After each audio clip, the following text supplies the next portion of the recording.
Welcome to Eric Blackmon Music. Hi, and welcome to my tutorial on the circle of fifths. Now the first question we need to ask is, what is the circle of fifths? The circle of fifths is a device that we can use to determine the number of flats or sharps in a given key. Now the term circle comes from the fact that we're going to start with the key of C major, which has 0 sharps or flats, and then we'll make a circle,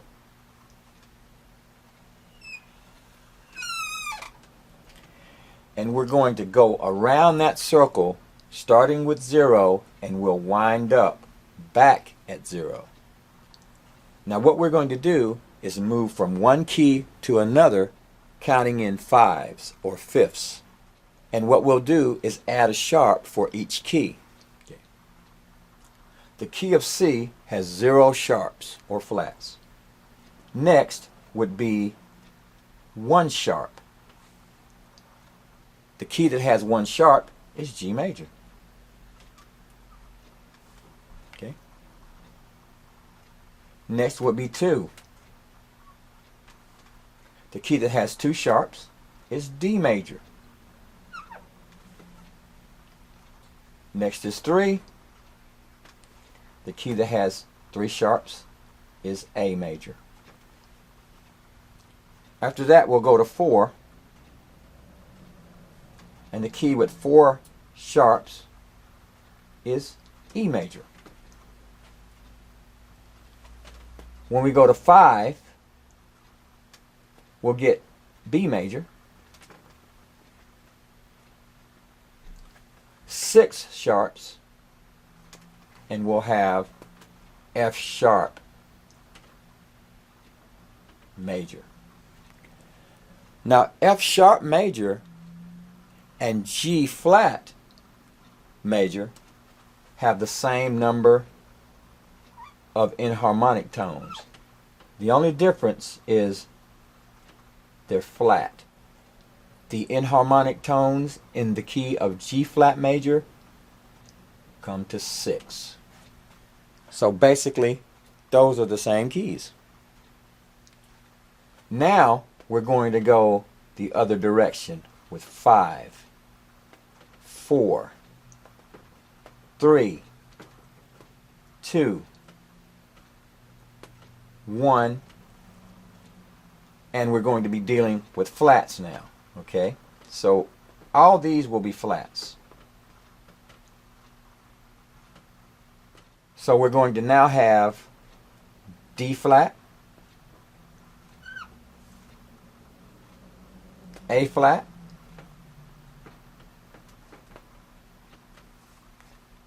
E flat,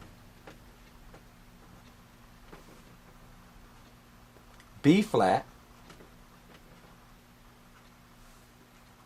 F,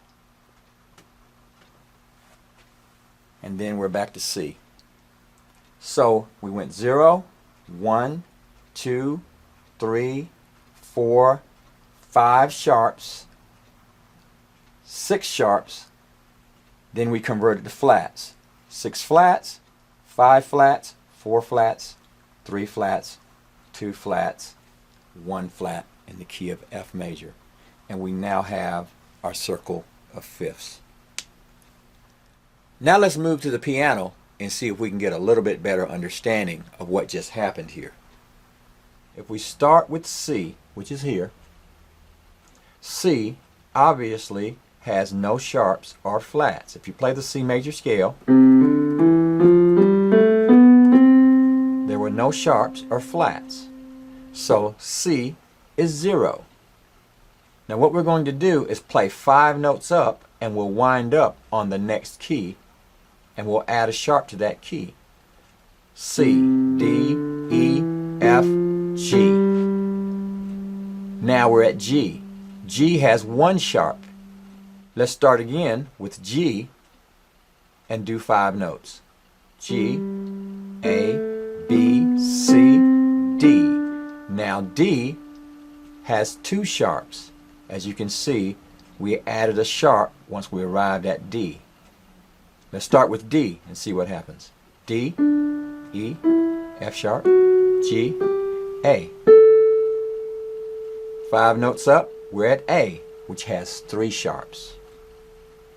A, B, C sharp, D, E. And of course, E has 4 sharps. If we start with E, we wind up at B, and B has 5 sharps. Now let's move back down the keyboard so we can stay in camera view, and we're going to go to B and start this process again. Here we go. We're now at G flat. G flat has 6 flats. Now we're moving through flat keys. Now you may notice that the keys start going back the other way in number. Starting with G flat. Now we're at D flat. D flat has 5 flats. Starting from D flat, A flat, 3 flats. As you can see, the number is now descending. A flat to E flat. E flat has 3 flats. Starting with E flat,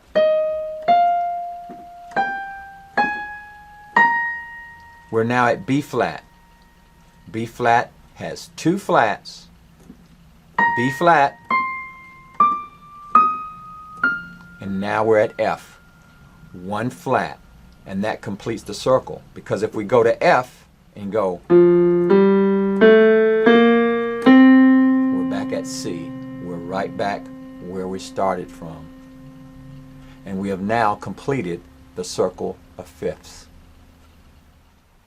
Now here is a very cool way to practice your circle of fifths. We're going to use an example from a familiar song. We're going to start with C, which has 0 sharps. G has 1 sharp in the key. D, 2 sharps. A, 3 sharps. And E, 4 sharps. It goes something like this.